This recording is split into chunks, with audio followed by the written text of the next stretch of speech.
میخوایم بریم دنبالش ببینیم بچه هاش کجا. بردار برو بابا، برو بردار برو عزیزم، بیا خجالت نکش بابا، من میرم کنار، بیا ببر قربونت بشم، بردار برو.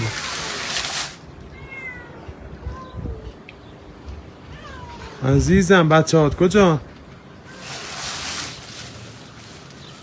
بذار برم دنبالش بچه هاشو پیدا کنم.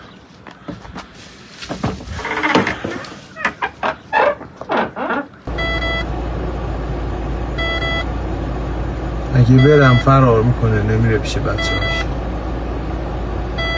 شاید که بچه های زنده باشه.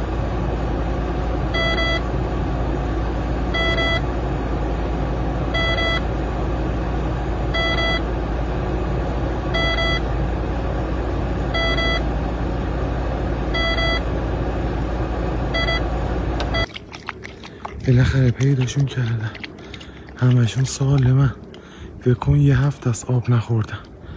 زای بچه هاشو عوض کرده. با شیر مادر بچه ها زنده موندن. تشت خریدم براشون آب آوردم. قربونتون بشم، چقدر نازی شما عزیزم. دورت بگردم بابا.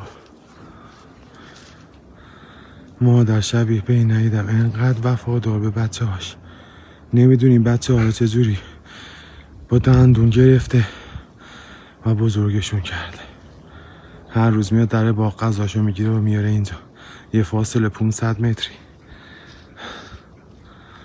آورده از این بالا انداخته پایین. حالا باقی کیه خدا میدونه. از سر دیوار من اومدم تو.